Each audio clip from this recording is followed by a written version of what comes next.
On a Saturday afternoon in a suburban Connecticut home, 10-year-old Lily sat at the piano, her fingers tapping aimlessly on the keys. 3 months earlier, she'd beg her mom to teach her Let It Go from Frozen, clutching the sheet music like a treasure. But now, even when her mom set a $5 bill on the piano, just practice for an hour, and it's yours, Lily would frown, plunk through a couple of scales half-heartedly, then bolt. Lily loved playing piano on her own first, so why did a reward make her lose interest? Her mom's confusion points to a little-known psychological rule, the Deci effect. It's like an invisible hand hiding in parenting, work, even how we spend money, quietly shifting why we do things, turning activities we once loved into chores we only do for a prize. First, the experiment. What is the Deci effect anyway? To talk about the Deci effect, you have to start with the classic 1971 study by psychologist Edward Deci. He rounded up college students who already loved solving puzzles, split them randomly into 3 groups, and had them work on puzzles under different rules. The reward group, he told them straight up, solve 1 puzzle, get $1, which is roughly $7 today. The no reward group, he just had them solve puzzles, no mention of money at all. The control group, at first, they solved puzzles freely, no reward talk.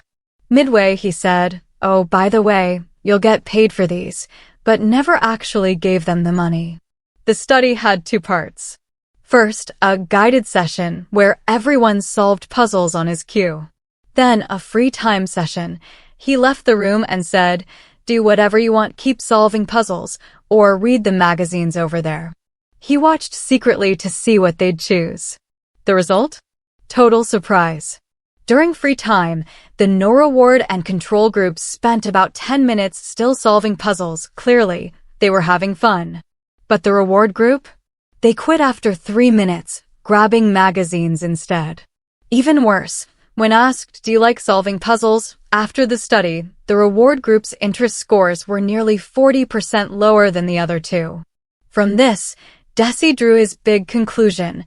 When we already enjoy something, like the fun of puzzles or playing piano, adding a material reward actually kills that inner drive. That's the heart of the Deci effect. It flips the more rewards equals more motivation idea on its head sometimes. Giving a perk makes things worse. Later, Deci and fellow psychologist Richard Ryan came up with self-determination theory to explain why this happens. They said we all have 3 core psychological needs. Autonomy, feeling like we choose to act, not because we're forced. Competence, feeling proud of what we accomplish. Relatedness, feeling like we belong to a group. When a reward pops up, like Lily's $5 or the student's $1, our focus shifts. We stop thinking, "I'm doing this because I like it," which feeds autonomy, and start thinking, "I'm doing this for the reward," which feels like we're just following orders. Once autonomy gets broken, that inner motivation fades fast. The Deci effect in real life, motivation traps in American/European society. This isn't just lab stuff. It's everywhere in schools, offices, and even how we shop. And a lot of the time, it leads to good intentions gone wrong. 1. Schools. How gift cards killed kids' love of reading. In the U.S., reading reward programs used to be standard in most elementary and middle schools. In Florida, some public schools gave $20 Amazon gift cards to kids who finished 10 books off a list. In Texas, schools handed out amusement park tickets or fast food combo coupons for reading. The goal? Get kids to read more. But the result? Total opposite. In 2018, the American Educational Research Association, ERA, released a study tracking 200 schools across 5 states. During the reward programs, kids who participated read 15% more than those who didn't. But once the programs ended, those same kids' voluntary reading time dropped 40%. Even worse, 30% said, "I never want to read those reward books again." The kids who already loved reading got hit hardest. Take 11-year-old Noah, for example. Before the program, he'd read Harry Potter every night before bed. But when his school started giving ice cream coupons for finishing fantasy novels, he started picking only short, easy fantasy books, then pestered his teacher for the coupon right after. He never touched Harry Potter again. His mom summed it up. Now he sees a book and asks, "Do I get a reward for this?" It's like reading stopped being fun, it's just something to trade for stuff. Compare that to Finland, the country that always tops PISA, the global student test. Finland barely uses material rewards for students. In Finnish elementary classrooms, teachers don't give stickers for finishing homework or gift cards for reading. Instead, kids pick their own books. Some choose comics, some choose science books, and teachers host reading share times where kids talk about their favorite parts. This protects autonomy and confidence, and Finnish kids keep loving reading 3 times longer than American kids in reward programs. 2. Work. The motivation showdown between bonuses and Google's 20% time. The Deci effect hits offices hard too. A lot of companies think heavy rewards equals top performers, but they miss something. When work needs creativity or long-term focus, rewards kill inner drive. Take a big US insurance company that launched a sales bonus program in 2020. The deal: if you were in the top 10% of sales reps each month, you got a $5,000 bonus. If you stayed top 10% for 3 months straight, a free trip to Hawaii. At first, sales jumped 25%. Great, right? But problems popped up fast. Sales reps started pushing only short-term, high-commission plans like cheap, short-length accident insurance instead of the long-term health plans customers actually needed. Some even lied about what the plans covered to make a sale. Customer complaints spiked 30%. Worst of all, when the company canceled the program 6 months later, too expensive, nearly 20% of reps quit. They'd gotten used to working for the bonus, and the original motivation, helping customers plan for the future, was gone. Now contrast that with Google's old 20% time policy. Back in the day, Google let employees use 20% of their work hours on anything, no relation to their main job, no extra bonus. And guess what? That lazy rule gave us Gmail, AdSense, and Google Maps Street View. Take Paul Buchheit, the guy who created Gmail. He started the project during his 20% time because he thought, email storage is tiny, let's make a big one. His motivation wasn't a bonus. It was the pride of solving a problem, confidence, and the freedom to create autonomy.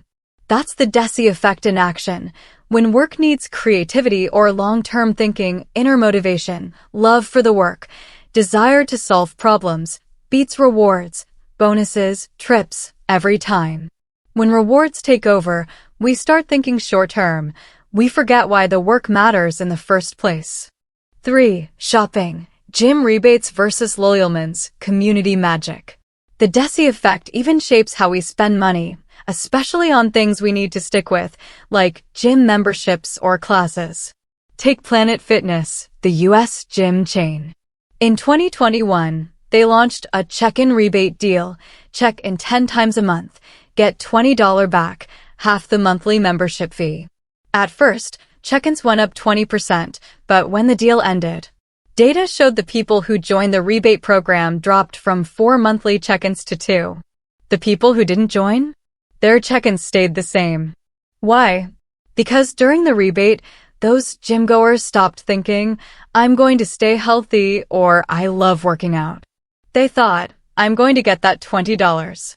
When the rebate vanished, their reward-driven motivation was gone, and their original love for working out was already dead. It's just like Lily quitting piano. No reward, no reason to bother.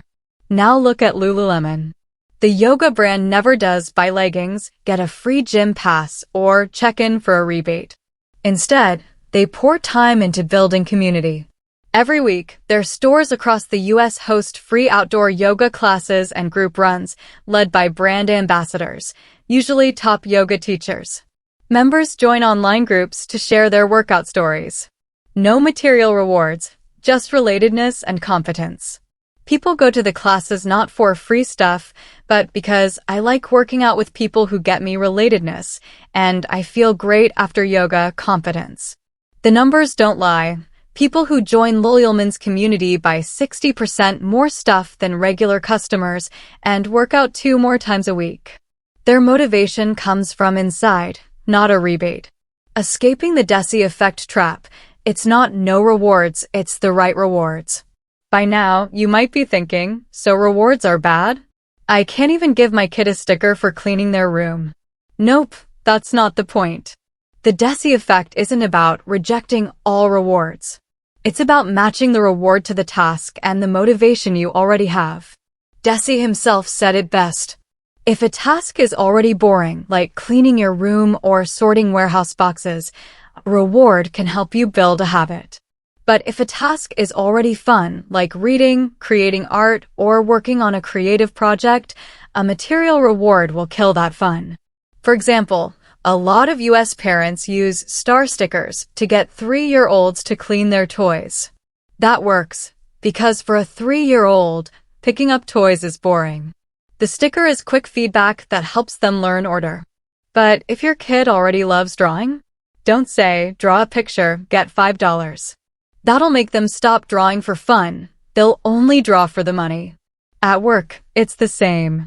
For repetitive jobs, like answering customer calls or packing orders, piece rate pay, or performance bonuses work.